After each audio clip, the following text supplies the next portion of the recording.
Kiki readers! We did a lot of business card projects and examples in our 2015 February-March issue of Kiki. We showed how to personalize business cards that were printed from templates with different hand embellishing techniques in the magazine. Now, in this video, we are going to show you how we created one of the business card templates in a computer program called GIMP, in case you want to create your own business cards on the computer. Maybe you have heard of photo editing programs like Adobe Photoshop before? Well, GIMP can do a lot of the amazing things that someone could do in Photoshop, but GIMP is a free program that you can download from the internet. To find and download this program, you could Google GIMP program or download GIMP program, or you could go to gimp.org and download it from their website.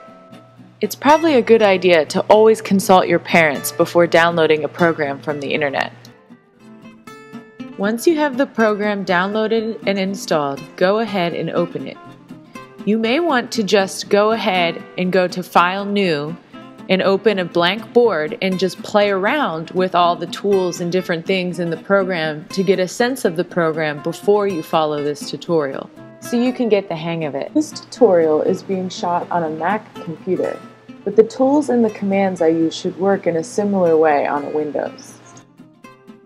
So this is one of the business card templates available for download with this issue of Kiki. Readers can download this file and change the information to what they want it to say, and then they can print and use them. This is the business card that I'm going to show you how to make today. So first, I am going to start by opening the umbrella image that I want to use for the background. So I go to File, Open, and then I click on the file that I want to use, and then I click the Open button. Next, I click the very top left tool in the toolbar on my left. That tool selects things that are rectangular. Then I start in the left-hand corner of the image, click and drag across the image to the other corner and letting go of the click when I get to the other corner. Now the whole image is selected, so I go up to Edit and then I click Copy. Next, I want to create a new board that is the dimensions of a business card. So I go to File, New, and where it says Image Size, there is a box to the right that says PX. Click that box that says PX and change it to IN. This switches the measuring from pixels to inches. I want my new board to be the size of a business card, which is 3.5 inches by 2 inches. So in the box that says width, I change that number to 3.5, and then I change the height to 2.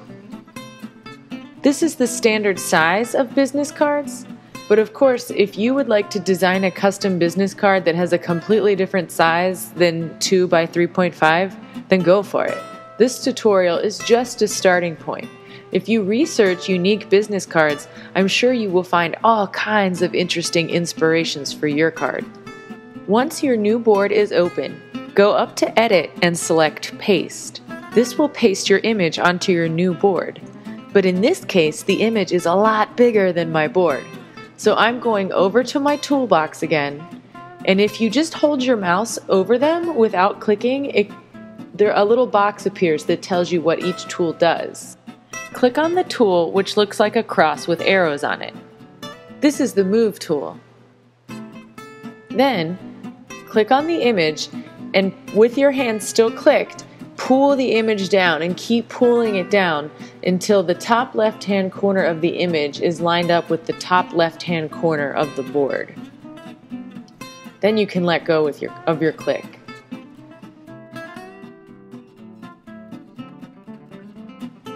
Next, I clicked on the Scale Image button, which looks like a big square and an arrow.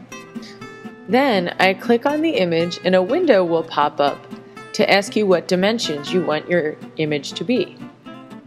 Change the dimensions to the same as the board, which were 3.5 as the width and 2 inches for the height. Then click Scale. Now your image should be the same size as your board.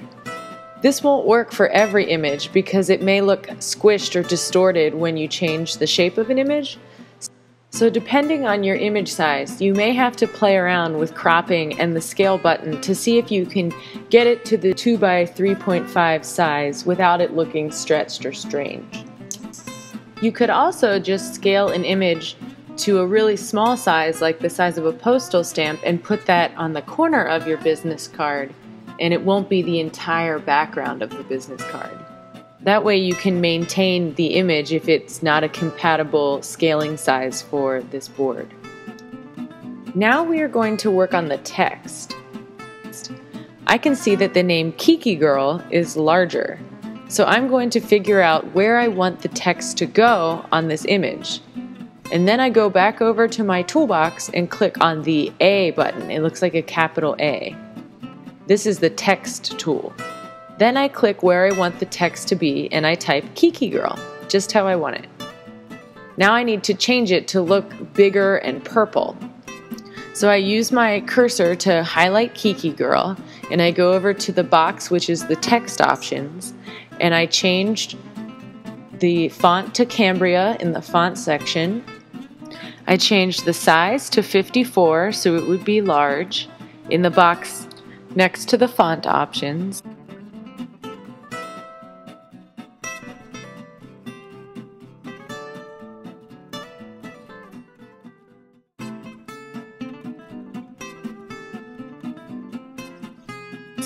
Then I clicked on the black box in the corner and picked out a purple that I liked to change the color. Next, I lined up my cursor underneath the Kiki Girl that I typed so that I could type the rest of my information. This created a whole new text box. So then I typed my occupation and I hit return and typed the email, and then I hit return and typed the phone number. But this is your business card, so you can put any information that you want on your business card. If you have a few occupations and skills like babysitter and seamstress, that would work too. Or if you don't want to put your phone number on there, that is also fine. In our example, the email is a different color and it's underlined. So I highlight that section and I go back over to my text options, and I click the button that has an underline under the letter to underline it, and then I click that color square again and I change the color to blue.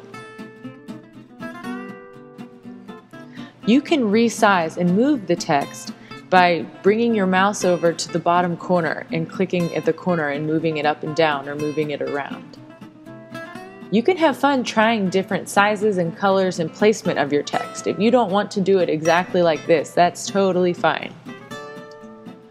When you're happy with your business card, we have to export it so that it can be a file type that printers and other computers will understand. So you'll go up to File and you'll scroll down and click Export. Then we need to name the file in the top bar of your window. So maybe name it something like My Business Card.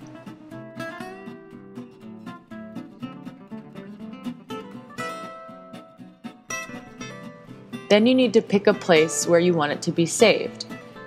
I picked my desktop. Then you go to the bottom of the window and you click on the area that says Select File Type.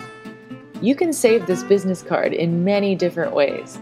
The two files I recommend are JPEG and TIFF, or if you want to, you can do a PDF. Those are pretty universal extensions that can be used in most applications. I chose TIFF. Once you click Export, then your file should be ready to print. Good luck on working on your business cards on the computer. It's okay if you find the program a little bit intimidating. It's always hard to learn something new, but the way to get better is to practice and try and explore, and don't be worried about failing. Just keep trying.